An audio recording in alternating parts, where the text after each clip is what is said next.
ô nhớ rồi chụp bây giờ sẽ đợi nó nói chuyện tuần chỉ kết tổ chua nè nó nói chuyện giờ tập bây giờ dễ bây giờ là chỉ kết tổ chua chỉ này trong cái kia nè nó nói chuyện không giờ là công minh tao dùng gốc cờ nó là tiền nhiều mà tôi kết tổ chua nè đi chụp phương trùng dư sẽ đợi và sẽ chia sẻ thì này chậu của cá on đồ dùng mà giá tàn tê nó nhập nó nói chuyện tôi đi sai kết tổ chua nè lọt gì thì tiền đó cái tổ chua mà thôi giả thôi chán đâu thì tiền á không nhận đâu thì tiền á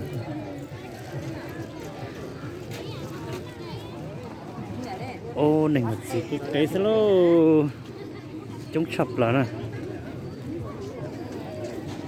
rồi lấy khoản này bỏ nó chỉ vào lúc kết tổ chua nó không nhận đâu thì tiền vậy không nhận đâu thì tiền giờ mùa từ lâu muốn đào nó thôi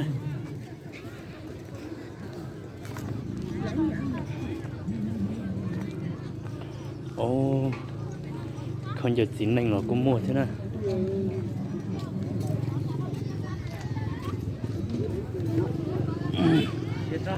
kế lú lúc chọn tới sau thì kế lú rồi đó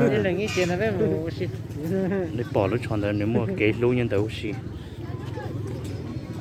sẽ nói vui chỉ vui thôi đó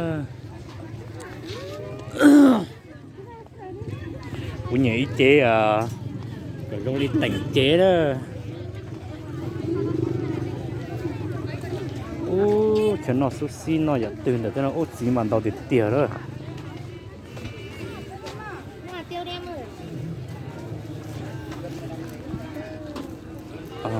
giờ bữa nào xía tu ô củ no là ô chưa nó chỉ liệt tao nó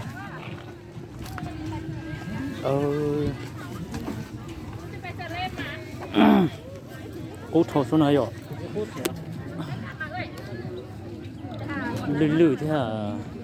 là cái gì mà phải cho yêu cái này cho thích chơi nó thích chia thì in này cởi luôn tao kể nào họ nó số nó vẫn nói cho nó vẫn nói cho nó trâu thì cũng chỉ tao nó số rồi nó xuống chụp bây giờ sợ đời nó để nó chỉ lấy mua số cháo số giá nữa tao thì tiền nữa uống chỉ lọt cờ ra một tao nó sẽ lấy ở đó chín rõ luôn tao nó ô không nhận đâu cơ chỉ có tay vô đây luôn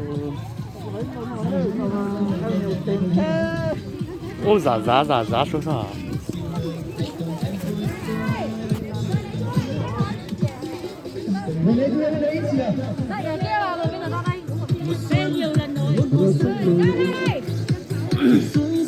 cầm máu đi cầm máu này đây không lại nhỉ nhìn thấy không hình ảnh cô gái bến xe quá tuyệt vời rồi bà con đây nào hỗ trợ nào mua bánh kẹo nào bây giờ tôi ăn tàu cờ nó về làm quà cho gia đình nào cho bạn bè cho người thân nào ít trồng không nhiều sữa đỡ nó tao nó mang cây nó cây mà tao thì tiền nữa ô bây giờ tôi chấm mà tao thì tiền nữa chạy được xíu trồng không nhiều sữa đỡ gì à trồng xía này cho cá xe còn tôi dùng một giá tàn tệ nữa giờ ô đi lọt cực kia thế nào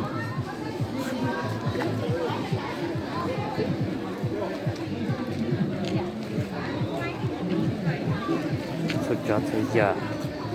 tên này trìa đọc về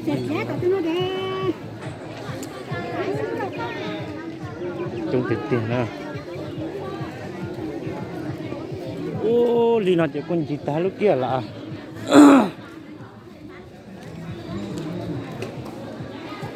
nếu tôi lười tiền à còn một chế thôi đó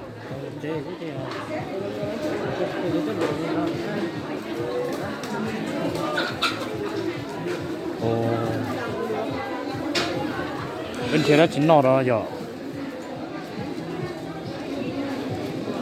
hả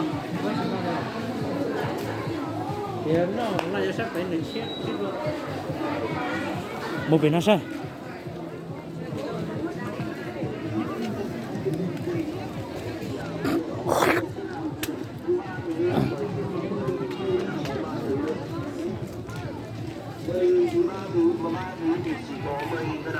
tất tần tật mà tốt tần tật luôn. Cái gì 10.000 ba thứ, cứ 10.000 là ba thứ, mà ba thứ thì chỉ có 10.000 thôi. Ba khẩu trang cũng 10.000, ba chiếc lược cũng 10.000, ba bàn chải đánh răng cũng 10.000, hay ba dây buộc tóc cũng 10.000 luôn. Ai thích lấy cái gì thì lấy, ai thích nhặt cái gì thì nhặt, nhặt thế nào cũng được, lựa thế nào cũng được. Cứ ba thứ là 10.000, mà 10.000 thì đã có ba thứ luôn.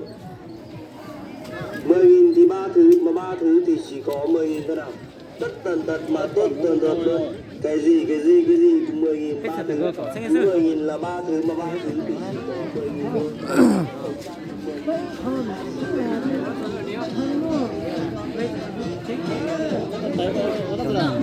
còn giờ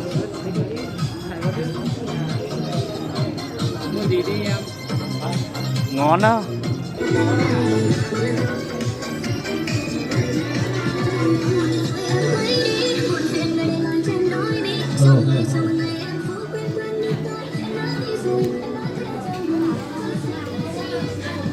chua chán tao tiền tiền á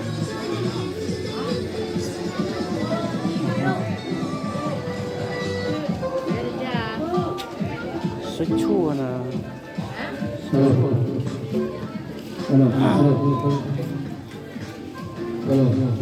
chua chán